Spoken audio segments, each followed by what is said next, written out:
खांसी है, सर्दी है, जुकाम है, मोटापा है, वजन बढ़ना, ये सब कफ के रोग हैं। तो इनमें भी दमा जैसी बीमारियों जितना असर है दमा पे उतना ही इस पर भी है कफ की। तो दालचीनी का भी उपयोग आप कर सकते हैं आपकी बीमारी के हिसाब से। दालचीनी आप सब जानते हैं, आसानी से आपको पहचान में भी आती है। बस उसका उपयोग करते समय ध्यान रखें कि ये ज्यादा उपयोगी है पाउडर के रूप में। कई बार मैंने देखा है भोजन बनाते समय हम दालचीनी का पत्ता डाल देते हैं या उसकी वो जो छाल जैसी है वो वो उतना उपयोग नहीं आता जितना पाउडर करके वो उपयोग में आता है। और दालचीनी के बारे में भागवत जी कहते हैं कि इसको अगर उपयोग कर रहे हैं तो आप गुड़ के साथ इसको खूब घिसिए, रगड़िए, ऐसे ऐसे ऐसे ऐसे खूब अच्छे से गुड़ मिले, फिर खाइए, फिर पीछे से थोड़ा गर्म पानी पीजिए, अद्भुत परिणाम। और अगर आप शहद ले सकते हैं तो शहद के साथ तो इसका मर्दन एक शब्द उन्होंने इस्तेमाल किया। मर्दन माने घिसना, रगड़ना। तो वो कहते हैं कि खूब रगड़ करके, मर्दन करके शहद में ऐसे ऐसे ऐसे ऐसे 5-7 मिनट, फिर चाटिए और थोड़ा हल्का गुनगुना पानी पीजिए, तो आपके शरीर के कम से कम तो 50 रोग ये अकेला दालचीनी खत्म कर देगा। कम से कम 50 कफ के रोग और वात के रोग।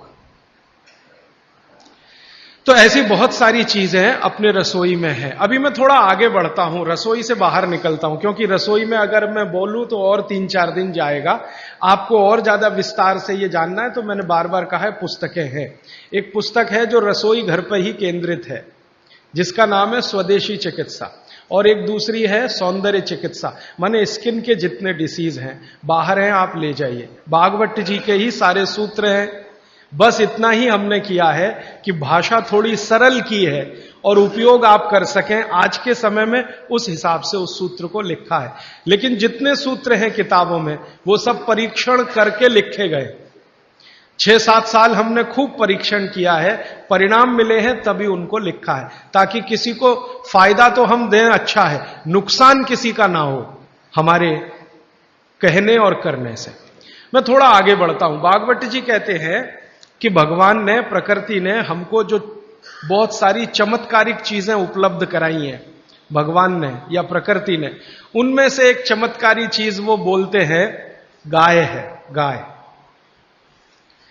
भागवत जी कहते हैं कि भगवान ने और प्रकृति ने जितनी चमत्कारी चीजें हमें उपलब्ध कराई हैं उसमें से एक है गाय। और गोमूत्र के बारे में वो बहुत बखान करते हैं। बखान शब्द आप समझते हैं, खूब प्रशंसा करना, खूब प्रशंसा करना।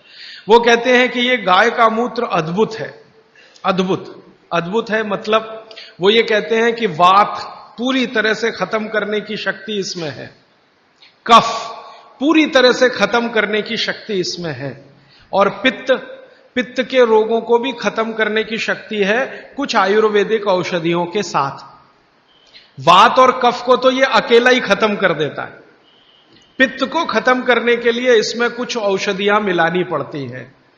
लेकिन वो कहते हैं कि जीवन में 3 तरह के जो जितने रोग हैं, वात, पित्त, कफ, इनकी कुल संख्या मैंने आपको सबसे पहले दिन बोली थी, 148 रोग हैं लगभग भारत में।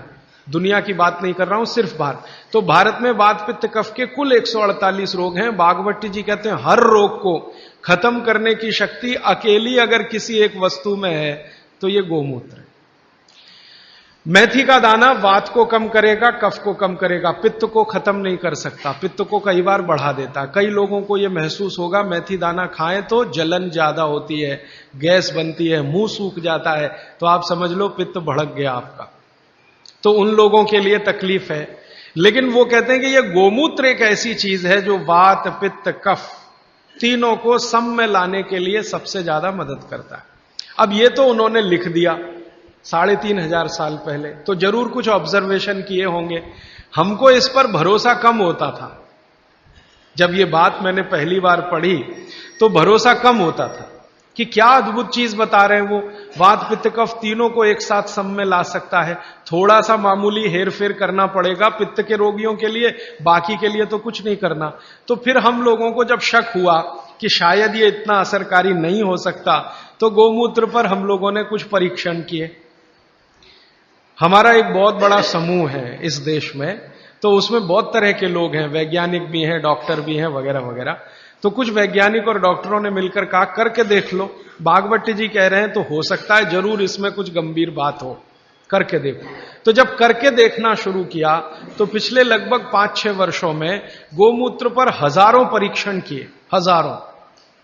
सबसे पहले तो उसका हमने केमिकल एनालिसिस कराया कि आखिर गोमूत्र है क्या। तो सबसे ज्यादा उसमें पानी है। पानी के अलावा क्या है? तो पता चला पानी के अलावा उसमें कैल्शियम है। तो पता चला पानी के अलावा उसमें सल्फर है। पानी के अलावा उसमें आयरन है। पानी के अलावा उसमें ऐसे जीवन के 18 सूक्ष्म पोषक तत्व हैं जो शरीर को बहुत ही उपयोगी है। पानी तो है ही गोमूत्र में, आपके भी मूत्र में पानी है, लेकिन पानी के अलावा उसमें बहुत कुछ ऐसा है जो आपके मूत्र में नहीं है, मनुष्य मूत्र में नहीं है। कैल्शियम है, आयरन है, सिलिकॉन है, बोरॉन है, एफी है, मैग्नीज है, मैग्नीशियम है, ऐसे 18 सूक्ष्म पोषक तत्व। अब मैं आपको पहले दिन की बात याद करा रहा हूं। ये 18 सूक्ष्म पोषक तत्व तो एक साथ अगर किसी चीज में है तो मिट्टी में है, मिट्टी, खेत की मिट्टी में, और दूसरी अगर किसी चीज में एक साथ है तो गाय के मूत्र में। दूसरी कोई भी चीज में अगर है तो गाय के मूत्र में।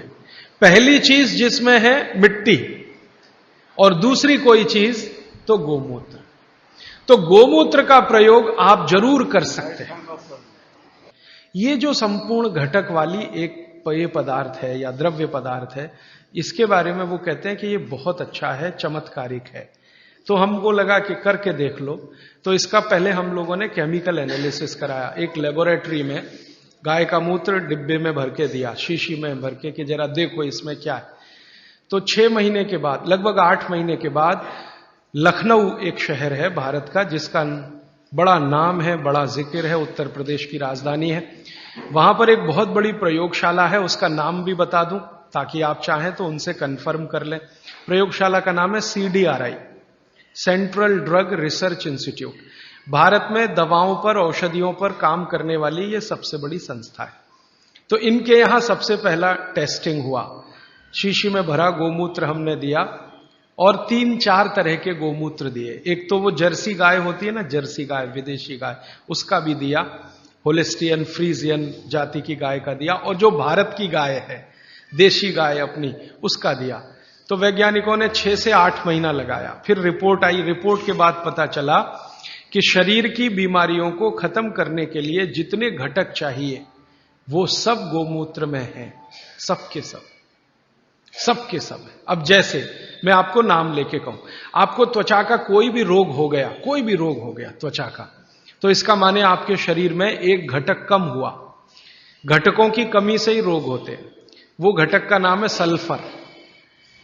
एक केमिकल कम होता है जिसका नाम है सल्फर। जिनको भी स्किन डिसीज होंगी उनके शरीर में सल्फर कम हो जाएगा। यह है बात। अब गाय के मूत्र में भरपूर मात्रा में है सल्फर, भरपूर। तो हम लोगों ने क्या किया कि ये त्वचा रोग वालों को इकट्ठा करके, सल्फर चाहिए तो सल्फर हम चाहें तो होम्योपैथी में दे सकते थे उनको, सल्फर चाहे तो आयुर्वेद में भी दिया जा सकता था। हमने ना होम्योपैथी में दिया ना आयुर्वेद में दिया। उनको कहा भाई गोमूत्र में सल्फर है और आपको सल्फर की जरूरत है तो आप पी के देख लो। तो उनमें से कुछ ने पिया, कुछ ने नहीं पिया, कुछ को लगा कि कैसे पिए, इसमें वगैरह वगैरह बहुत सारी तकलीफें हैं। वो एक आदमी तो मुझे कहता था, राजीव भाई इतनी बास आती है, कैसे पी सकता हूं। और वो रोज 1 बोतल दारू पी लेता था, गोमूत्र पीने में उसको बास आती थी। तो मैं उसको समझाता था, भैया दारू की जो बास है उससे अच्छी तो ये है, लेकिन वो माना नहीं। खैर, जिन लोगों ने पी लिया, हमने देखा कि 1.25 महीने से ही उनके त्वचा का रंग बदलना और उनका जो रोग है वो बदलना शुरू हुआ। 3रे महीने तक आते आते संपूर्ण रोग ठीक। और क्या क्या रोग ठीक हुए? सोराइसिस ठीक हुआ, जो कभी ठीक नहीं होता, आप जानते हैं। एलोपैथी वाले तो कहते हैं सोराइसिस ठीक ही नहीं होता। सोराइसिस के बारे में वो कहते हैं कि आदमी मरे तो ठीक होता है, ये भाषा है डॉक्टरों की। तो वो सोराइसिस ठीक हुआ। एक्जिमा तो इतने आसानी से ठीक हुआ कि बहुत ही आसान। खुजली, खाज, दाद, सब तरह के त्वचा रोग ठीक हुए। तो बात समझ में आई कि भागवती जी सही कहते हैं। फिर हमने इसका एक्सपेरिमेंट घुटने दुखने वालों पे किया, घुटने दुखते हैं, कमर दुखती है, कंधा दुखता है, और देखा कि रिजल्ट बिल्कुल सही है, 15 से 20 दिन में ही असर है। फिर हमने इसका प्रयोग कफ वालों पे किया, खांसी है, सर्दी है, जुकाम है, 20-20 साल की खांसी है, 25-25 साल की खांसी है। अब आप जानते हैं 20-25 साल की खांसी तो दमाई हो जाती है या तो टीबी में बदल जाती है। तो उसमें देखा तो इतना तीव्र असर है इसका कि अगर आप ट्यूबरकुलोसिस के किसी भी पेशेंट को सरकार का इलाज कराएं, आप खुद कर लें ये एक्सपेरिमेंट, मैं तो 20 बार कर चुका। सरकार का इलाज आप जानते हैं, गोलियां, डॉट्स की गोलियां टीबी के मरीजों को देते हैं और कहते हैं हम फ्री में बांट रहे हैं। तो एक आदमी को आप बोलो कि डॉट्स खाए और इलाज कराए, और दूसरा ऐसा ही आदमी पैरेलल ले लो जिसको टीबी है, अस्थमा है, दमा है, उसको को नहीं तुम सिर्फ गोमूत्र पियो और कुछ मत करो। फ्रेश गोमूत्र माने फ्रेश, जो ताजा। तो आप देखेंगे कि वो डॉट्स की गोली खाने वाले को 4 महीने से 6 महीने लगेंगे और ये गोमूत्र पीने वाले को 1.25 महीने से 2 महीना ही लगेगा और ठीक होगा। और ये एक बार ठीक हुआ गोमूत्र पी के, इसको दोबारा टीबी नहीं आएगी, क्योंकि गोमूत्र बीमारी ही ठीक नहीं करता, प्रतिरोधक शक्ति इतनी बढ़ा देता है कि वो बीमारी भविष्य में दोबारा ना आए। तो समझ में आया कि भागवत जी तो कुछ गलत नहीं बोल गए, सही। फिर हमने और एक एक्सपेरिमेंट किए कि जिनको डॉट्स दी जा रही है, ऐसे कुछ मरीज एम्स में हमने चिन्हित किए। ज्यादा एक्सपेरिमेंट हमने एम्स के डॉक्टरों की मदद से किए। तो ऑल इंडिया इंस्टीट्यूट के कुछ मरीज जिनको डॉट्स दी जा रही है, नियमित रूप से टीबी के लिए वो आते हैं, उनको शीशी में भर भर के ये दे दिया और ये नहीं कहा कि ये गोमूत्र है, क्योंकि कहो तो खाएं नहीं और पिए नहीं। उनको कहा ये बहुत अच्छा सिरप है, आप इसको पीते रहो। अब वो आते थे, शिकायत करते थे कि ये कैसा सिरप है, इसमें कुछ बास सी आती है, दूसरे सिरप तो मीठे मीठे लगते हैं, कि भाई ये सिरप दूसरे तरह का है। तो उनको बताएं तो पिए नहीं, और हमारा एक्सपेरिमेंट हो नहीं तो हमें तो करना था, तो उनको बताया गया। तो ये हमने देखा कि डॉट्स का जो काम करने का है, डॉट्स माने उसके जो माइक्रोन्यूट्रिएंट्स, उसके घटक जो शरीर पर काम हो रहे हैं, गोमूत्र पीते ही उनके काम करने की शक्ति 20 गुने से 40 गुनी बढ़ गई। डॉट्स तो काम कर ही रही है, लेकिन गोमूत्र के साथ जब डॉट्स दी गई तो वही उनकी बीमारी जो 6 महीने में खत्म होने वाली थी, वो 2-2.25 महीने में संपूर्ण जड़ से ठीक हो गई। फिर जब वो ठीक हो गए तब उनको हमने बताया कि भैया वो शीशी में भर के जो दिया था वो गोमूत्र था। तो तुरंत नाक चढ़ गई उनकी, ठीक हो गए। कहते हैं जी आपने तो बहुत अच्छा कर दिया, हमको हमारी संभावना नहीं थी कि हम जिंदा भी बचेंगे, लेकिन नाक तब भी चढ़ गई। तो ये जो नाक चढ़ती है हमारी, ये अब कम कर दीजिए इसको चढ़ाना। गाय का मूत्र अद्भुत है, बहुत ही अद्भुत है। इसके हम एक्सपेरिमेंट करते करते 48 रोगों तक पहुंचे हैं आज। 48 डिसीज हैं, 48 रोग हैं, वात के, कफ के, पित्त के, तीनों के जड़ से खत्म होते हैं। अभी जो लेटेस्ट हम काम कर रहे हैं आज की तारीख में, जब मैं आपसे कह रहा हूं, इस समय ज्यादा काम हो रहा है कैंसर पे, कि गोमूत्र का कैंसर पे असर देखो क्या होता है। तो गले का कैंसर, आहार नली का कैंसर और पेट का, इन 3 कैंसरों पर सबसे अच्छे परिणाम है गोमूत्र के, तीनों कैंसर पे। बाकी जो रक्त का कैंसर है उसमें परिणाम अभी उतने अच्छे नहीं हैं। तो भागवत जी के जो परमुटेशन और कॉम्बिनेशन है, मतलब कि गोमूत्र में ये मिलाओ और ये मिलाओ और इतनी मात्रा में मिलाओ और इतनी, वो करके देख रहे हैं। और वो करके देखने के लिए एक बड़ा हॉस्पिटल बन रहा है इस देश में, आप कभी भी वहां जा सकते हैं। 11 फरवरी से काम करना शुरू कर देगा। वलसाड में बन रहा, वलसाड आपने सुना है, गुजरात में। तो वलसाड के कुछ जैन समाज के लोग इकट्ठे हुए, उन्होंने दिल दिखाया और दान दे दिया जितना चाहिए था। माने हॉस्पिटल बनाने के लिए आप जानते हैं आसान नहीं है, और कैंसर हॉस्पिटल के लिए तो थोड़ा मुश्किल है। तो उन्होंने भरपूर दान दे दिया, जगह भी दे दी, तो हॉस्पिटल बन के तैयार हो गया। 11 फरवरी से काम शुरू हो जाएगा। जो वैज्ञानिक गोमूत्र पर काम कर रहे थे पिछले 6-7 साल से, वो सब इकट्ठे होकर वलसाड में बैठेंगे और सिर्फ कैंसर पे काम करेंगे, क्योंकि बाकी काम तो करके देख चुके हैं, वो सब में अच्छा है, हर बीमारी में काम आ रहा है। कैंसर में करेंगे और हर तरह के कैंसर में करेंगे।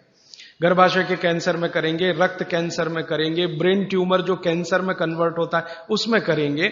और शायद हमें लगता है 1-1.5 साल के बाद मैं दोबारा आपको मिलूंगा तो इस पर बहुत विस्तार से बात करूंगा कि कैंसर में क्या रिजल्ट है। 3 तरह के कैंसर के रिजल्ट तो अभी बता सकता हूं, गले का, आहार नली का और पेट का। ये तो बहुत अच्छे से ठीक हो रहा है, लेकिन बाकी कैंसर में भी इसका कोई असर है।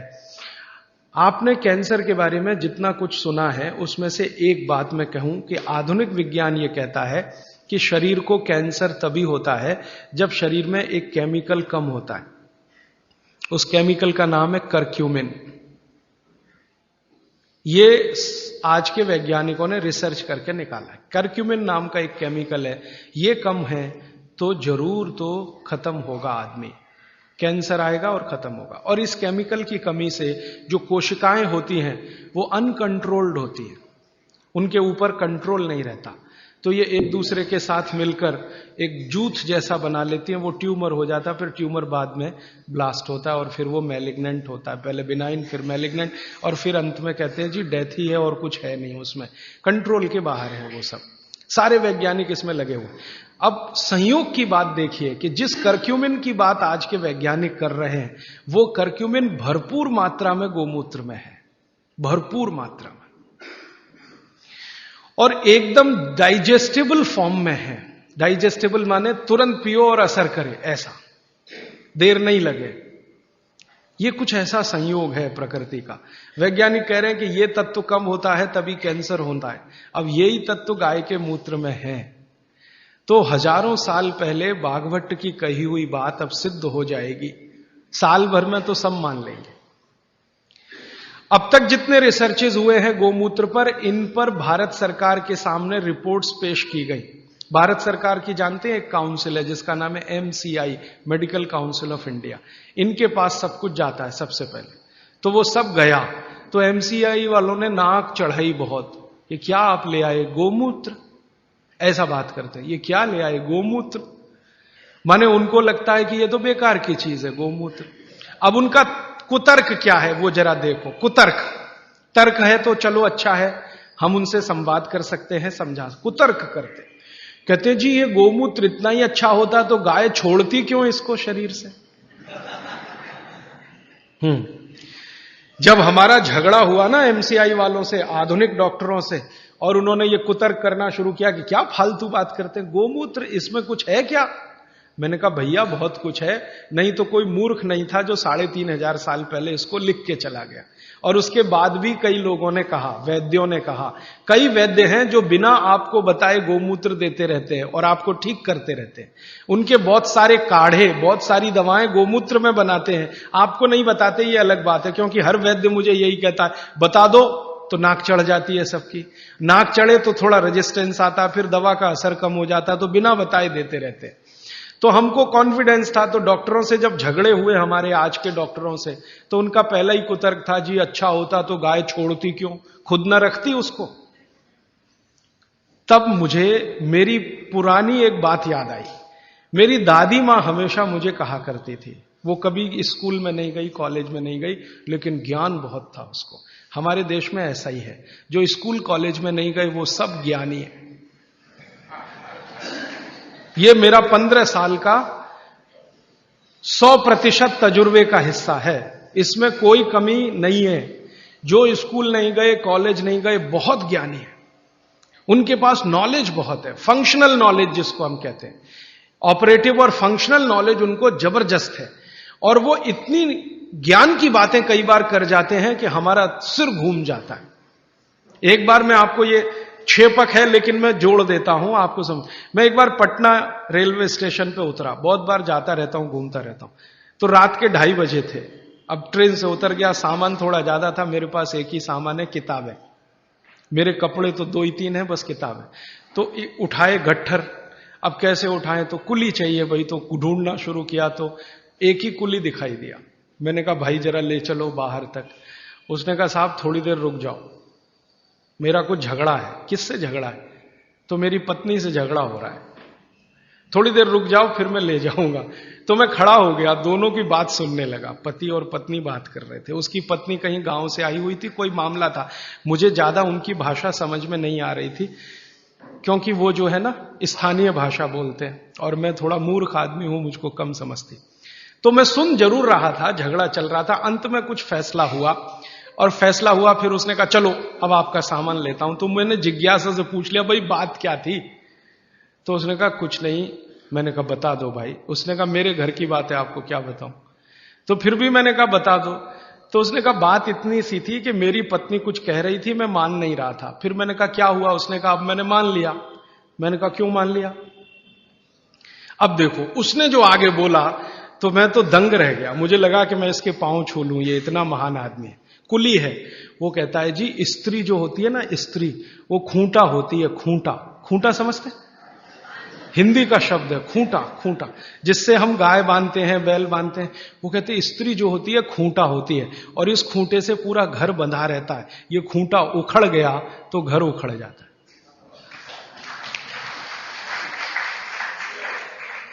अब मैंने कहा कि भाई इसने कहीं यूनिवर्सिटी में गया नहीं, कोई डिग्री इसके पास है नहीं, इतने ज्ञान की बात इसने कैसे कही? तो मैं पूछा तुम कहां रहते हो? तो उसने बताया वहां रहता हूं, कंकड़ बाग कोई जगह बताई थी, वहां रहता हूं, झोपड़ी में रहता हूं। फिर मैंने कहा ठीक है झोपड़ी में रहते हो वो अलग बात है, तुम्हारे मित्र यार कौन है? तो उसने कहा मेरे ही जैसे हैं, कोई कुली है, कोई पत्थर तोड़ता है, कोई कुछ करता है, हम सब रात को बैठते हैं और यही चर्चाएं करते हैं। मैंने कहा बड़े ज्ञान की बात है ये तो। कोई फिलोसोफर इस बात को पाने में 10 साल लगाएगा, डबल पीएचडी करना पड़ जाएगा उसको, ट्रिपल पीएचडी, और उसको साधारण। तो मेरा यह मानना है कि ये बिना पढ़े लिखे लोग बहुत ज्ञानी हैं। ये अनजाने में कई बार ऐसी बातें करते हैं या ज्ञान के काम करते हैं जो जानकर करें तो सबका गौरव और सम्मान इतना ही हो जितना हमारा आपका है। तो बागवट जी ने कह दिया। उसके बाद बहुत सारे वैद्यों ने अनजाने में ये किया कि बागवट जी कह गए इसलिए गोमूत्र में घिस के दो, हरडे है ना, गोमूत्र में घिस के दो तो ज्यादा लाभ करती है, पानी में घिस के दो तो कम लाभ करती है, ऐसे ऐसे। तो मैंने उन वैज्ञानिकों से झगड़ा ले लिया इसी आधार पर कि ये बोला है, हजारों साल किया है। ये अलग बात है कि रिपोर्ट्स नहीं रखी उन्होंने, तो ठीक है हम निकाल के देंगे आपको। तो उनका एक ही कुतर्क था कि जी मूत्र इतना अच्छा होता तो गाय क्यों छोड़ती इसको, आपका मूत्र अगर इतना अच्छा होता तो आप क्यों छोड़ते इसको। फिर बाद में मुझे दादी की बात याद आई कि दादी ये कहती थी कि ये गाय नहीं है, माता है, माता है, माता। वो कभी भी हम कहते थे गाय तो वो कहती थी गाय मत बोलो, गो माता, या तो माता बोलो नहीं तो गो माता। गाय नहीं बोलने दिया कभी भी उसने, क्योंकि गाय बोलना वो कहती थी अपमान है उसका। तो गौ माता है। अब माता जो होती है हर जरूरी चीज बच्चे के लिए छोड़ती है, ये आप सब जानते हैं। बच्चा उत्पन्न हुआ तो उसको सबसे ज्यादा जरूरी है दूध, तो मां दूध छोड़ना शुरू कर देती है। बच्चे होने के पहले तक नहीं है, वो बच्चा होने के बाद ही है। तो माता के बारे में यह कहा जाता है, मां की परिभाषा इस देश में है कि हर जरूरी चीज जो उसके बच्चे को चाहिए वो छोड़ती है। तो मुझे लगा गाय भी माता है तो ये बहुत जरूरी चीज है शायद हमारे लिए, मूत्र, तो ये हमारे लिए शायद छोड़ती है। हम मूर्ख हैं कि उसको इकट्ठा नहीं करते, बेकार जाने देते हैं। तो वैज्ञानिकों को मैंने कहा भाई हमारे यहां तो ये कहा जाता है कि ये गाय नहीं है, माता है। तो मां कुछ जरूरी चीज हमारे लिए छोड़ती है तो शायद ये जरूरी हो। तो उनका अच्छा ठीक है, अब आप बहुत जोर दे रहे हो, और हमने कई तरह का प्रेशर डलवाया था उनके ऊपर, तो चलो करके देख लेते हैं। फिर एम्स के और एमसीआई के वैज्ञानिकों ने काम किया, और काम करने के बाद 8 महीने के बाद वो कहते हैं बात आपकी बिल्कुल सही है, ये गोमूत्र हमारे लिए ही गाय छोड़ती है, हमारे लिए ही छोड़ती है। हमको 20 बीमारियां हैं जो इससे ठीक होती है। तो आप अपने जीवन में गाय के प्रति देखने का थोड़ा नजरिया बदल दो। अब तक आप गाय को दूध के लिए देखते थे, अब मैं आपको दिखाना चाहता हूं मूत्र के लिए देखो। दूध तो बोनस है, मूत्र उसकी जिंदगी के आखिरी दिन तक मिलने वाली औषधि है। दूध तो थोड़े ही दिन मिलेगा, आप जानती हैं गाय थोड़े दिन दूध देती है, जैसे मां थोड़े दिन दूध दे सकती है वैसे गाय भी थोड़े ही दिन दे सकती है, हमेशा नहीं दे सकती। थोड़े दिन के बाद दूध बंद हो जाता है, लेकिन मूत्र जीवन के आखिरी दिन तक देती है। और उस मूत्र से हमने करके देख लिया, वैज्ञानिकों ने मान लिया कि 48 बीमारियां तो जड़ से ठीक हो जाती हैं। ये बीमारियां क्या क्या हैं फिर से सुना देता हूं। जोड़ों के दर्द सब तरह के, किसी भी स्तर के जोड़ों के दर्द, पित्त की बीमारियां किसी भी तरह की, कफ की बीमारियां किसी भी तरह की, गोमूत्र से ठीक होती है। आप बोलेंगे इसको लेना कैसे चाहिए? भागवत जी ने इसका तरीका यह बताया है कि गोमूत्र लेना हो तो उसका सबसे अच्छा समय है सवेरे का। सवेरे का समय बताया है, अच्छा है, सवेरे गोमूत्र लेना चाहिए। कितना लेना चाहिए? तो ये मात्रा भागवत जी बोलकर गए कि जो बहुत ज्यादा बीमार हैं, बहुत बीमार हैं, उनको एक दिन में 100 ग्राम नहीं कहा है, लेकिन जो मात्रा दी है वो ग्राम के बराबर है। और 100 ग्राम बोल रहा हूं ताकि समझ में आए, नहीं तो उनकी मात्रा बोल दी तो समझ में नहीं आएगी, लेकिन वो लगभग 100 ग्राम। तो जो बहुत बीमार हैं उनको 100 ग्राम, 100 मिलीलीटर। 100 मिलीलीटर माने एक कप जो चाय का है ना, उसमें 150 ml चाय आती है, 150 मिलीलीटर, तो उसका पाव कप मान लो। ये बीमार, बहुत बीमार लोगों के लिए। और वो कहते हैं कि इसको आधा आधा करके लो तो और अच्छा है। तो आधा एक बार ले लिया, आधा दूसरी बार ले लिया। और जिस समय लें पेट खाली रहे, तो नाश्ते के पहले। अब पेट खाली 2 समय रहता है दिन में, एक तो सुबह सुबह, और दूसरा जब भोजन के बाद आप 4 घंटे निकल जाए ना तो पेट लगभग खाली हो जाता है, तो शाम को ले सकते हैं बीमार लोगों। और जो बीमार कम है या स्वस्थ हैं, निरोगी हैं और लेना चाहते हैं, उनको एक ही बार। तो 50 मिलीलीटर की मात्रा उन्होंने बताई उसके लिए। स्वस्थ, कम बीमार 50 मिलीलीटर। 50 मिलीलीटर माने एक कप का तिहाई हिस्सा, 1/3। तो ये आप ले सकते हैं। अब जिस गाय का मूत्र आप ले रहे हैं उसके बारे में एक छोटी जानकारी उन्होंने जोड़ी उसमें। वो ये कहते हैं सूत्र में कि गाय जो मूत्र पीने लायक माने औषधि के रूप में देती है, वो गाय को पैदल चलना बहुत आवश्यक है। माने वो चले, दिन में घूमे, टहले। बांधी हुई गाय जिसको आप चलने ही मत दो, घर में ही बंधी रहे, उसके मूत्र के बारे में भागवत जी कहते हैं कि वो उपयोगी नहीं है, उपयोगी नहीं। अब हमने क्या देखा कि ये जो जर्सी गाय है ना, जर्सी, होलिस्टियन, फ्रीजियन, ये बंधी हुई गाय है। आप इसको छोड़ भी दो तो जाती नहीं है, बद्ध से बैठ जाती है। खड़ा करो फिर बैठ जाएगी, फिर खड़ा करो फिर, खड़ी भी नहीं होती, ज्यादा देर बैठी रहेगी। चलना तो उसके लिए इतना भारी है कि जब वो चलेगी तो ऐसी कराह निकलती है उसके मुंह से। तो ये बंधी हुई गाय है। भागवत जी कहते हैं बंधी हुई गाय का मूत्र अच्छा नहीं है। तो हमने जर्सी का निकाल के देखा, वो सच में अच्छा नहीं। जर्सी गाय के मूत्र में 3 ही घटक हैं और देशी गाय के मूत्र में 18 घटक हैं। जो कुछ मिट्टी में है वो गाय के मूत्र में है। अच्छा, फिर मुझे बचपन की एक बात याद आई। मेरी दादी मां ने कहा कि गाय के शरीर में 33 करोड़ देवता हैं। अब बात सुन ली, बैठ गई मन में। एक्सप्लेनेशन में पूछता था अपने आप से कि ये कैसे हो सकता, 33 करोड़ देवता, 33 करोड़ देवता। तो हमारे यहां एक शब्द है कोटि। कोटि, कोटि है ना, कोटि। कोटि का एक अर्थ होता है करोड़ और कोटि का एक अर्थ होता है प्रकार। संस्कृत शब्द है कोटि। कोटि का एक अर्थ है करोड़, 10 करोड़, 20 करोड़, 50 करोड़, जो गिनती में आप गिन। कोटि का दूसरा अर्थ है प्रकार। तो शायद यहां पर जो अर्थ है वो प्रकार वाला है। 33 प्रकार के देवता, 33 करोड़ नहीं, क्योंकि जिस समय भागवत जी ने लिखा था उस समय हिंदुस्तान की आबादी 20 करोड़ से कम रही होगी। तो 33 करोड़ देवता कैसे हो सकते हैं जब कुल मनुष्यों की संख्या इतनी कम है? तो शायद वो प्रकार वाला है। और आजकल बहुत लोग खिल्ली उड़ाते हैं ना हिंदू धर्म की, ये ईसाई लोग और मुसलमान लोग जो खिल्ली उड़ाते हैं ना, वो इसी पे आ जाते हैं। क्या बात करते हो, 33 करोड़ देवता हैं तुम्हारे यहां? हमारे यहां तो एक ही देवता है और देवता तो एक ही होता है। तो वो शायद 33 प्रकार के देवता हैं, ऐसा है। अब मैंने एक बार पुराने शास्त्रों से गाय का एक चित्र निकला हुआ देखा, तो देवताओं का बना हुआ था कि गाय के शरीर में कौन कहां है। जैसे गाय के मूत्र में धन्वंतरी देवता है, गाय के गोबर में लक्ष्मी जी का निवास है। एक संस्कृत सूत्र है गोमय वसति लक्ष्मी, गाय के गोबर में लक्ष्मी है, गोमूत्र में धन्वंतरी है, गाय के गले में शंकर जी हैं। ऐसे ऐसे करके है। अब मैंने कहा करके देखो भाई, हैं तो करके देख लो। तो पहली बात तो समझ में तुरंत आ गई कि गोमूत्र से इतने रोग ठीक हो रहे हैं, और धन्वंतरी तो आरोग्य के लिए ही उत्पन्न हुए थे, तो मूत्र में धन्वंतरी तो है पक्का। गोबर में लक्ष्मी है क्या? तो हम लोग 6-7 साल से ये प्रयोग कर रहे हैं, और अब जाके हम ये कह सकते हैं कि सच में महालक्ष्मी है गोबर में, लक्ष्मी नहीं महालक्ष्मी।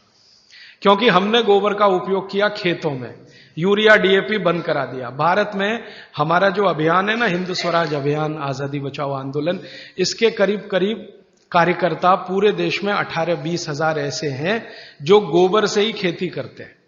यूरिया का एक दाना नहीं डालते, डीएपी नहीं डालते, गोबर ही डालते, जब जरूरत पड़े गाय का गोबर डालते। और उनकी खेती पहले से इतनी अच्छी है कि उत्पादन उनका 2 से 3 गुना बढ़ गया। पहले हमारा कोई कार्यकर्ता कपास करता था तो यूरिया डीएपी से 1 एकड़ में 2-2.5 क्विंटल, अब गोबर डाल के करता है तो 7 क्विंटल कपास। पहले हमारा एक कार्यकर्ता गेहूं करता था तो यूरिया डीएपी से 1 एकड़ में 12 क्विंटल गेहूं, अब गोबर से गेहूं करता है तो 24 से 25 क्विंटल गेहूं उसी 1 एकड़। धान करते थे, चावल करते थे तो यूरिया डीएपी से आता था मुश्किल से 15-17 क्विंटल धान, चावल उसमें भी कम होता था। अब हम धान करते हैं तो 30 क्विंटल तक आता है उसी गोबर से। बाजरे में किया, मक्के में किया, गन्ने में तो इतना अद्भुत परिणाम है कि यूरिया डीएपी का गन्ना करो तो गन्ना ज्यादा से ज्यादा 8 फीट ऊंचा होता है, गोबर से गन्ना करो तो 14 फीट तक ऊंचाई जाती है। गन्ने में यूरिया डीएपी से रिकवरी 8% है, गोबर से रिकवरी 14-15% है। और जो गोबर से गन्ना करें और उसका गुड़ बनाएं, रस से गुड़ बनाएं, तो वो गुड़ का अंतरराष्ट्रीय बाजार में भाव 70 रुपए किलो है और आप 15 रुपए किलो खरीदने में परेशान हैं। क्योंकि इंटरनेशनल मार्केट में लोग कहते हैं कि जी गोबर का गन्ना और उसका रस और गुड़ मिलता नहीं किसी देश में, भारत में ही संभव है, क्योंकि देशी गाय ही भारत में है और किसी के पास देशी गाय है नहीं। तो गोबर में लक्ष्मी है, क्योंकि आप उत्पादन बढ़ाएंगे, बाजार में बेचेंगे, लक्ष्मी आएगी। तो गोमय वसति लक्ष्मी, गोमूत्रे धन्वंतरी, सूत्र कुछ ऐसा है कि मूत्र में धन्वंतरी, गोबर में लक्ष्मी। अब ये गोबर पर एक्सपेरिमेंट करते करते हम यहां तक आए हैं कि गाय के गोबर में से गैस निकलती है। ये गैस से आप अपने घर का चूल्हा तो जला ही सकते हैं, ये तो पुरानी बात है। अभी आज की बात जो है वो ये कि गाय के गोबर से निकली हुई गैस से गाड़ी चला सकते हैं।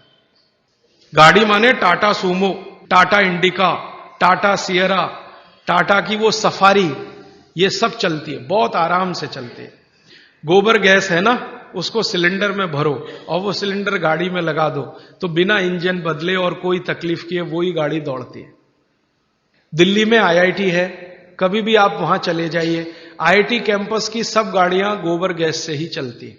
और इस आधार पर सुप्रीम कोर्ट में एक केस का अभी फैसला हुआ है। हमारे देश का अदालत अब तक ये कहती थी कि गाय दूध न दे तो बेकार है, काट दो। अब सुप्रीम कोर्ट ने अपना फैसला बदल दिया, वो कहते हैं ये दूध नहीं दे तो भी उतनी ही उपयोगी है, क्योंकि गोबर दे रही है और मूत्र दे रही है। कोर्ट ने अपना जजमेंट बदला, ये भारत के इतिहास में पहली बार हुआ। सुप्रीम कोर्ट ने अपना पुराना जजमेंट बदला, ये एक्सपेरिमेंट होने के बाद। अब थोड़े दिन में हमारी तो एक योजना है, आप अगर मदद करेंगे तो हम जरूर करेंगे इस योजना को। गांव गांव जहां भी गाय है वहां गोबर है। गोबर है तो हम क्या करने वाले हैं, गोबर गैस प्लांट छोटे छोटे हर जगह, गैस निकालो और सिलेंडर में भरो। कंप्रेशर की मदद से, आप जानते हैं कोई भी गैस सिलेंडर में भरी जा सकती है, तो कंप्रेशर की मदद से गैस सिलेंडर में भरो और सिलेंडर खुद भी इस्तेमाल करो, दूसरों को भी दो। ये एलपीजी का चक्कर खत्म करो, क्योंकि ये एलपीजी आयातित है, माने इंपोर्टेड है। दूसरे देश के सामने हम भिखारी बन के खड़े हैं, जी दे दो। ईरान से मांग रहे हैं, इराक से मांग रहे हैं, ईरान आंखें दिखा रहा है, नहीं देते। हाँ देंगे तो इस कीमत पे देंगे, गरज है तो ले लो, नहीं तो मत लो।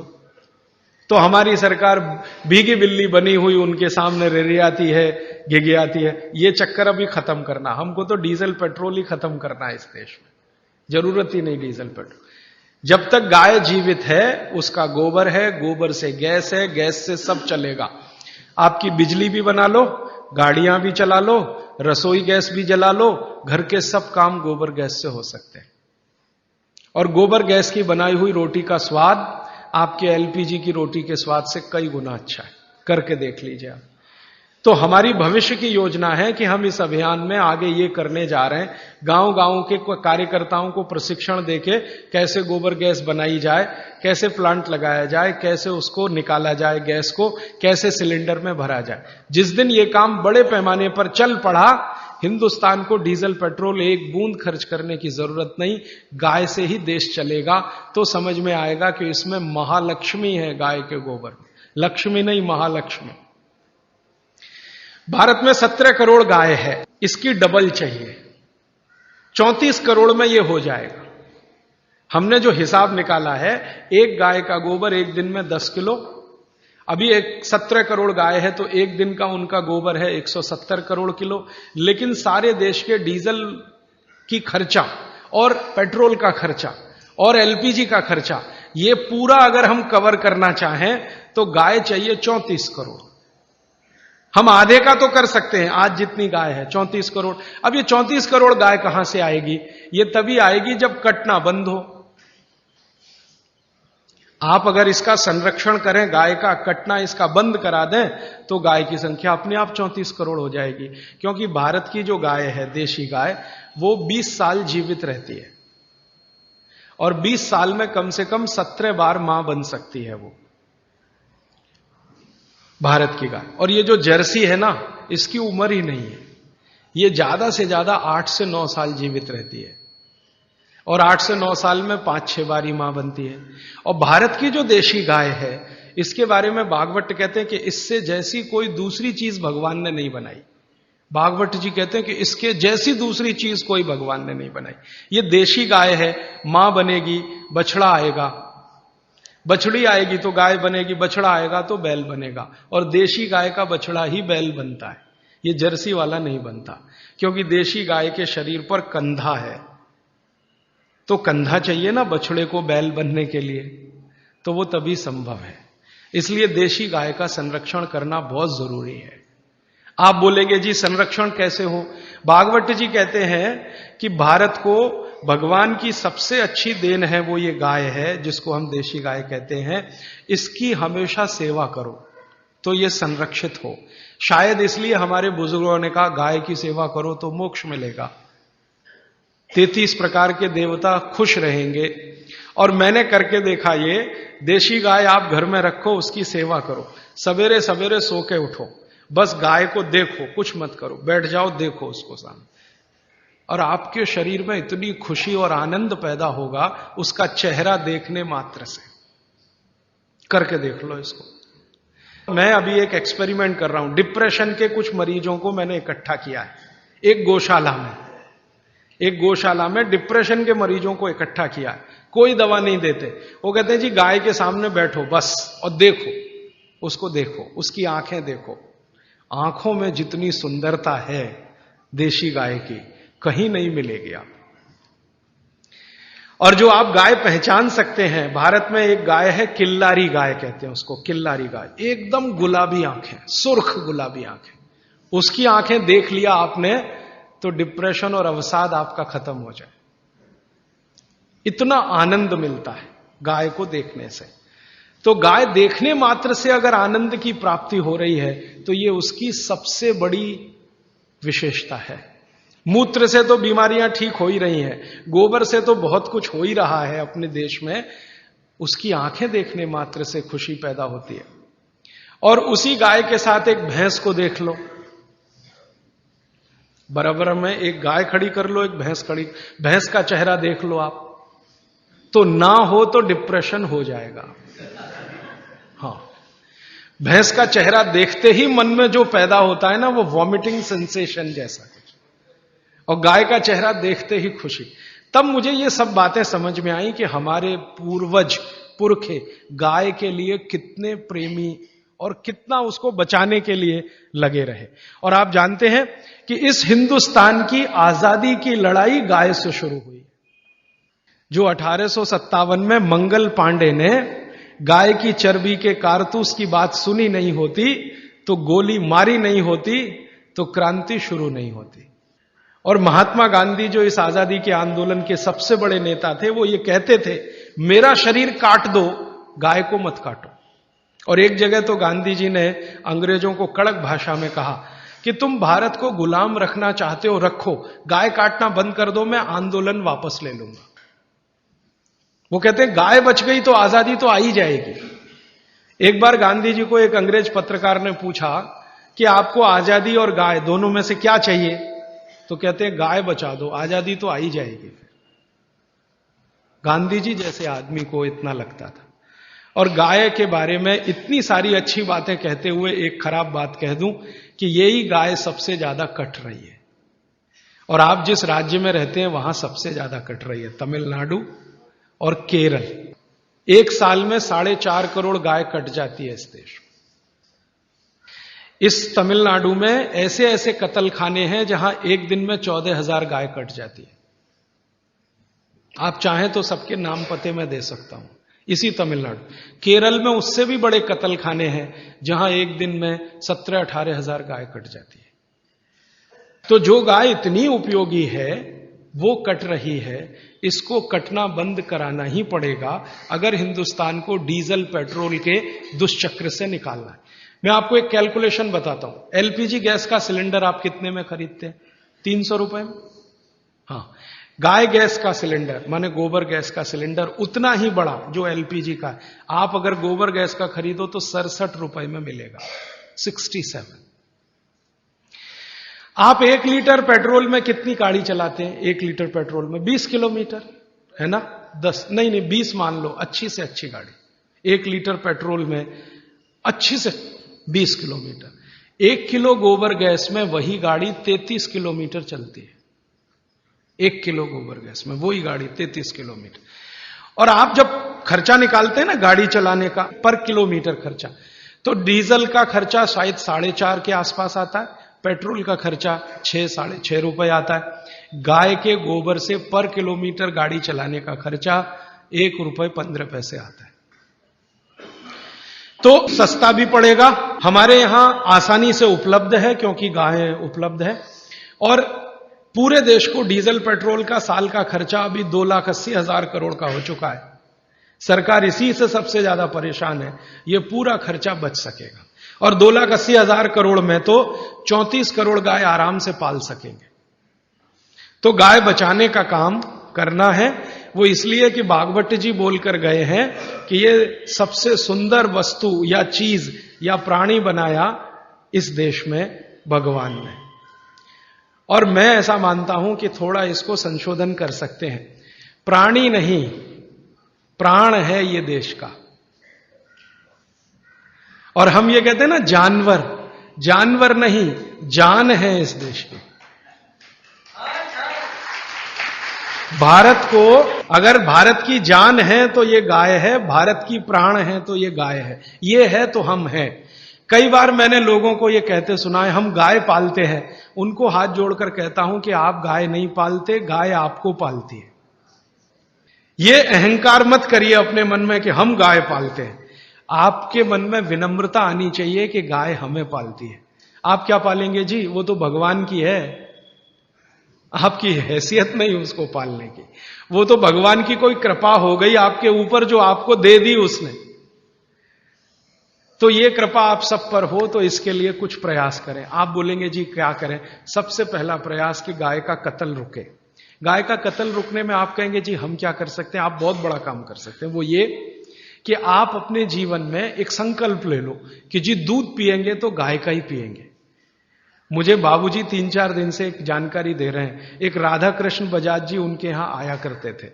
राधा कृष्ण बजाज का नाम शायद आपने सुना हो, बहुत बड़े गांधीवादी नेता रहे, विनोबा जी के साथ रहे और आजादी के आंदोलन से इस देश को संभालने और संवारने में लगे रहे। उन्होंने संकल्प ले रखा था जी दूध पीऊंगा तो गाय का ही। तो ये बाबूजी बताते हैं कि इनके घर आते थे तो गाय का ही दूध पीते थे।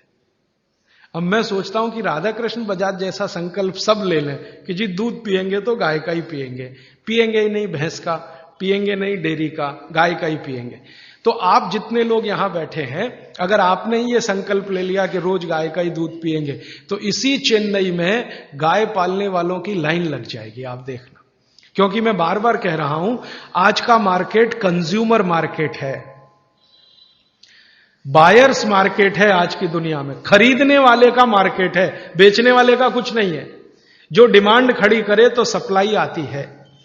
तो आप सोच लो जी गाय का ही दूध पिएंगे तो गाय के दूध की सप्लाई आएगी। कैसे आएगी? कुछ लोग गाय खरीदेंगे, कुछ गाय पालन करेंगे, कुछ गौशालाएं खुलेंगी, कुछ दूध डेयरियां बनेंगी।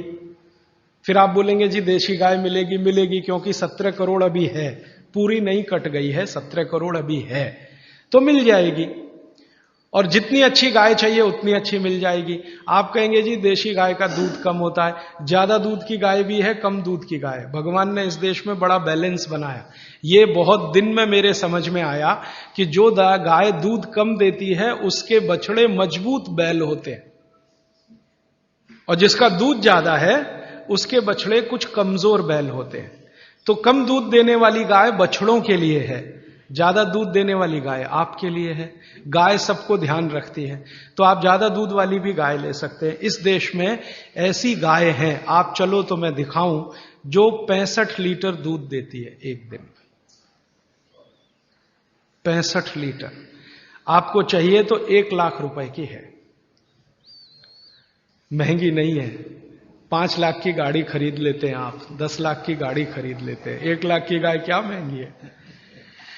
और वो गाय अगर आ गई तो आप देख के दंग रह जाएंगे, क्योंकि मैंने वो हरियाणा में देखी है, पंजाब में देखी है। 65 लीटर दूध है, एक आदमी निकाल नहीं पाता, 3 लगते हैं निकालने। हाँ, क्योंकि कितना निकालेगा। और मैंने देखा हरियाणा में जो लोग रखते हैं ना, उनके घर में 3 लोग उसका दूध दुहते हैं। और इतनी सीधी है वो कि बच्चा भी चाहे तो उसका दूध दुहने बैठ जाए। नहीं लात मारती, ना सींग मारती है, दूध बहुत है। खाना भी थोड़ा अच्छा है उसका, क्योंकि दूध इतना अच्छा है तो खाना भी अच्छा होगा। उसको एक चीज बहुत पसंद है जो आप खिलाएं तो, गन्ना होता है ना, गन्ना, उसके ऊपर का हिस्सा ये खिलाते जाओ, दूध उसका बढ़ता ही रहता, कम नहीं होता। पहली बार मां बनेगी, दूसरी बार दूध बढ़ता ही जाता, गन्ना खिलाते रहो बस उसको सबसे ज्यादा। ऐसी भी गाय इस देश में है जो 65 लीटर दूध देती है, और ऐसी भी गाय है जो 1 लीटर दूध देती है, वो आपके आसपास है। लेकिन 1 लीटर वाली भी तिरस्कार मत करो, क्योंकि वो बछड़े जो देगी वो बैल बनेंगे अच्छे। तो बैल तो चाहिए हमें, क्योंकि ट्रैक्टर से खेती ज्यादा दिन कर नहीं पाएंगे। जो डीजल 100 रुपए लीटर हुआ तो क्या चलाएगा ट्रैक्टर किसान, तो बैल तो चलाना ही पड़ेगा। इसलिए देशी गाय कम दूध वाली, उसको आप तिरस्कार की दृष्टि से मत देखो, उसके बछड़े मजबूत बैल हैं। जो दूध ज्यादा देती है उसके बछड़े कुछ कमजोर होते हैं। मैंने वो करके देखा, कम दूध वाली गाय का बछड़ा बैल बनता है ना, तो 3 टन माने 3000 किलो माल आराम से 40 किलोमीटर तक बिना रुके लेके जाता है। और जो ज्यादा दूध देने वाली गाय है उसका बछड़ा 3 टन माल लेके जाएगा, लेकिन 3 जगह रुकेगा, रेस्ट लेगा, फिर चलेगा। और जो कम दूध वाली गाय का बछड़ा है वो स्पीड बहुत तेज है उसकी दौड़ने में, आप मुकाबला नहीं कर सकते घोड़े का उसके साथ। और जो ज्यादा दूध वाली गाय है उसका बछड़ा होता है बैल, लेकिन धीरे धीरे चलता है। तो हर एक चीज की अपनी अपनी विशेषता है। इस देश में भगवान ने सब कुछ सोच समझ के बनाया। तो आप दूध पीना शुरू करो गाय का, तो गाय की डिमांड बढ़े तो फिर यहां गौशाला खोले, या पहले से चल रही गौशाला सुधारो। फिर आप बोलेंगे जी रखेंगे कहां? चेन्नई के आसपास इतनी जमीनें हैं, बहुत सारे गांव हैं, बहुत सारी जमीनें हैं, आप कहीं भी ले सकते हैं। और ये विदेशी कंपनियां आके चेन्नई के आसपास जमीनें खरीद रही हैं, तो आप क्यों नहीं खरीद सकते गाय के लिए? तो आप सब मिलकर, मेरा तो ऐसा भावना है कि एक समिति बना लो, या तो एक ट्रस्ट बना लो, 200-400, 500, 1000, 2000 गाय रख लो। संभालना कैसे वो मेरे जैसे लोग आपको बताते रहेंगे। और कोई भी गाय का वारिस हो सकता है, 10-10 हजार रुपए इकट्ठा करो, एक एक गाय आपके नाम से वहां रहे, घास चारा खिलाने वाला और उसकी साज संभाल करने वाले जितने लोग चाहिए कहीं ना कहीं से मिल जाएंगे। क्योंकि गाय पालन करने के लिए मन में जो भक्ति है ना, वो बहुत लोगों में अभी भी बची हुई है। ऐसे बिहार में मैंने हजारों लोग देखे हैं जो गाय पालन के लिए कहीं भी जाने को तैयार है। उत्तर प्रदेश में है तो वो आ जाएंगे, आपकी गायों को संभालेंगे। उनको पुण्य चाहिए, मोक्ष चाहिए, आपको दूध चाहिए, दोनों का मेल हो जाएगा। तो पालने वाले भी मिल जाएंगे, गाय भी मिल जाएगी। बस आप तो संकल्प कर लो जी कि हम तो करेंगे। अब आप में से जो भी लोग दानवीर हैं, जो दान देते हैं, मैं कहता हूं गाय के लिए निकालो थोड़ा थोड़ा, और गाय के लिए थोड़ा थोड़ा निकाला तो पूरी व्यवस्था बन जाएगी। मैं तो आपको मेरे छोटे से गांव की जानकारी दे रहा हूं। मैं बहुत छोटे गांव में रहता हूं, सेवाग्राम उसका नाम है, गांधी जी का बसाया हो। तो गांधी जी का असर अभी तक उस गांव पर है। गांधी जी गाय को बहुत प्रेम करते थे, तो उस गांव के जितने भी किसान हैं वो गाय ही पालते हैं। मैं जिस छोटे से गांव में रहता हूं, उस गांव के आसपास के 40 गांव में 56,000 गाय है। आसपास के 40 गांव में 56,000 गाय, हर दिन 1.25 लीटर दूध आता है और जिसको चाहिए वो चला जाता है। फिर थोड़ा बच जाता है तो उस दूध से बिस्किट बनाते हैं, गाय के दूध का बिस्किट। हमारे यहां का खा लें तो आप सारे बिस्किट भूल जाएंगे। फिर वो बच जाता है तो फिर दही बना लेते हैं, दही का मट्ठा, मट्ठे से मक्खन बना लेते हैं, मक्खन से घी भी मिल जाता है, तो घी भी मिलता है वहां पे गाय के दूध का, मक्खन भी मिलता है, मावा मिलता है, मावा माने खोवा, फिर उससे पेड़ा बना लेते हैं, वगैरह वगैरह सब हो रहा है। और जो किसान ये गाय पाल रहे हैं उनके पास जमीन नहीं है ज्यादा, आप ध्यान दो इस बात, किसी के पास 1 एकड़ 2 एकड़, लेकिन सब लखपति है गाय की ताकत से। जमीन ज्यादा नहीं है, जितनी है वो गाय के घास चारे के लिए ही पूर्ति है, लेकिन दूध और दूध की दूसरी चीजें जो वो दे रहे हैं, कुछ किसानों को तो ये बात इतनी समझ में आई है कि अब उन्होंने दूध देना बंद किया। वो कहते हैं जी दूध नहीं देंगे, आपको घी चाहिए तो ले लो, घी दे देंगे आपको शुद्ध गाय का, दूध नहीं देंगे। मैंने एक दिन पूछा भैया क्यों, तो उसने कहा ये जो दूध हम दे देते हैं तो हमारे पास कुछ नहीं बचता, जो घी देंगे तो मट्ठा तो बचेगा कम से कम। देखो कितनी इंटेलिजेंसी। वो आदमी यूनिवर्सिटी में नहीं गया, एग्रो इकोनॉमिक्स उसने कभी नहीं पढ़ा, वो कह रहा है कि जो दूध दे दिया तो मेरे पास तो कुछ बचता नहीं है, मैं मट्ठा तो बचा सकता हूं अगर घी दूंगा आपको, मट्ठा मैं पीऊंगा, मेरे बच्चे पिएंगे, बचेगा तो गाय पिएगी, घी आप ले जाओ। तब मुझे समझ में आया कि हमारे देश में कहते थे ना दूध बेचा नहीं जाता, ऐसा कहते हैं ना पुराने लोग, दूध बेचना पूत बेचने जैसा है, बच्चे को नहीं बेच सकते तो दूध भी नहीं बेच सकते। तो वो शायद कहावत इसलिए बनी होगी कि आप अगर दूध बेचते रहोगे तो कुछ बचेगा नहीं, तो दूध बेचो मत, दूध के बनाओ दही, दही का बनाओ मट्ठा, मट्ठे से निकालो मक्खन, घी बेचो। तो घी बेचो तो भाव भी अच्छा है, 180 रुपए किलो तो हमारे यहां मिलता है, लेकिन वही घी बंबई जाता है तो 500 रुपए किलो बिक जाता है, बेंगलोर चला जाए तो 600 रुपए किलो भाव है, जर्मनी चले जाए तो 4000 रुपए किलो तक भाव मिल जाता है वही घी का। 180 से लेके 4000 रुपए किलो तक का रेट है गाय के देशी घी का, जर्मनी वहां, अमेरिका वगैरह वगैरह। उनको भी चाहिए, मिलता नहीं क्योंकि उनके पास देशी गाय नहीं, जर्सी। तो मेरा मानना है गाय का आप थोड़ा पालन, उसका संरक्षण, संवर्धन शुरू कर दो। गौशाला बनाने का काम अगर यहां हो जाए तो आपकी गौशाला को पैसे की तो जरूरत पड़ेगी नहीं, दान के रूप में मैं आपको विनम्रता से कहता हूं, एक गाय जो दूध देती हो, साल की कमाई उसकी 2 लाख रुपए की है और खाने का खर्चा उसका 20,000 रुपए का है। तो 20,000 का खाना खाएगी, 2 लाख की इनकम है, दूध के रूप में, दही के रूप में, घी के रूप में, मक्खन के रूप में, मूत्र के रूप में और गोबर के रूप में, टोटल इनकम 2 लाख की। और जो बूढ़ी हो गई, दूध देना बंद करे तो भी साल की इनकम 1.25 लाख की है, तो भी खर्चा वही 20,000 का है। तो इनपुट कम है, आउटपुट ज्यादा है, इसलिए गाय का बिजनेस भी आप करें, दूध का, गाय से मतलब दूध का, दही का, मक्खन का, घी का, गोबर का आप शुरू कर दो। मैं आज बोल रहा हूं, 3 साल बाद सरकार बोलेगी इसी बात को कि गोबर गैस प्लांट लगाओ जगह जगह, सिलेंडर में गैस भरो और गाड़ियां चलाओ, डीजल हम ला नहीं सकते, पेट्रोल ला नहीं सकते, 150 रुपए लीटर है। तो इसलिए ये गोमूत्र से शुरू हुई आपके बीच की बात वहां तक पहुंचती है।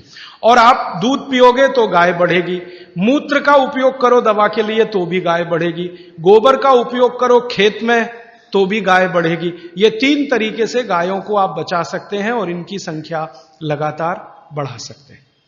यहां पर अपने निरंजन भाई हैं, ये और इनकी पत्नी गाय के सेवा में लगे हुए हैं। आपको कभी गोमूत्र की जरूरत हो तो इनसे ले लेना। अब मैं 5 मिनट में खत्म करता हूं कि गोमूत्र से और क्या क्या कर सकते हैं। हाँ, और क्या क्या।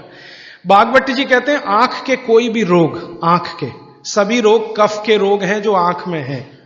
जैसे मोतियाबिंद हुआ, ये कफ का रोग है। कैटरेक्ट जिसको आप अंग्रेजी में कहते हैं, ग्लूकोमा, ग्लूकोमा एक रोग है ना, काला पानी, काला। रेटिनल डिटैचमेंट एक रोग है जिसका तो दुनिया में कुछ भी इलाज ही नहीं है, रेटिनल डिटैचमेंट का ऑपरेशन भी नहीं है, उसका हो भी तो सक्सेस नहीं है। आप अमेरिका चले जाओ और किसी डॉक्टर को कहो रेटिनल डिटैचमेंट का, तो कहेगा ऑपरेशन कर सकता हूं, गारंटी नहीं है विजन आएगा कि नहीं। तो रेटिनल डिटैचमेंट, ग्लूकोमा, कैटरेक्ट। और आंखों में छोटी मोटी बीमारियां बहुत हैं, आंखें लाल होना, आंखों से पानी निकलना, आंखों में जलन होना। तो छोटी छोटी से लेकर सबसे खराब बीमारी रेटिनल डिटैचमेंट, ये सब गोमूत्र से ठीक होती है। क्योर होती है, शब्द पे ध्यान देना, कंट्रोल नहीं, क्योर होती है, जड़ से खत्म होती है। आप बोलेंगे जी क्या करें? बस इतना ही करना है कि देशी गाय का मूत्र कपड़े से छानकर एक एक बूंद आंख में डालें।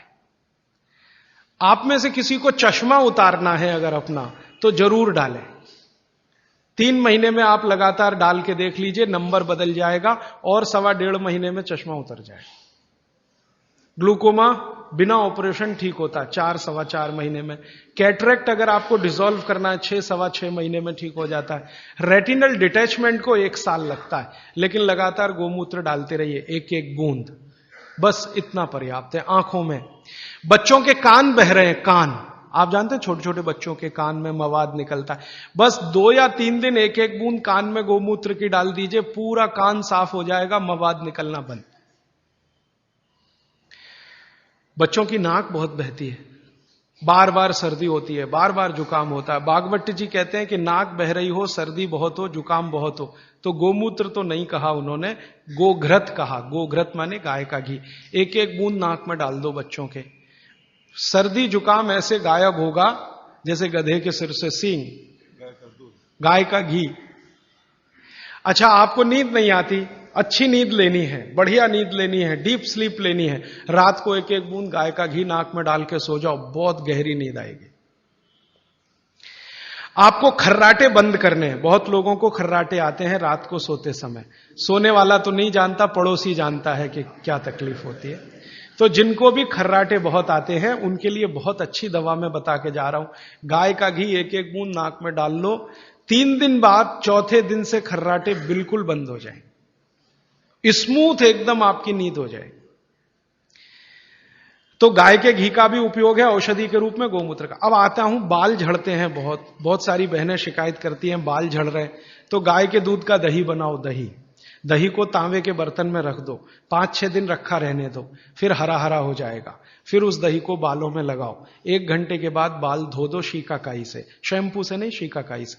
हफ्ते में 4 बार कर सकते हैं, और बाल टूटना एक ही हफ्ते में बंद हो जाते, एक ही हफ्ते। कई बहनों ने तो मुझे बताया, राजीव भाई हमने तो एक ही बार किया था, उतने में भी बंद हो गए।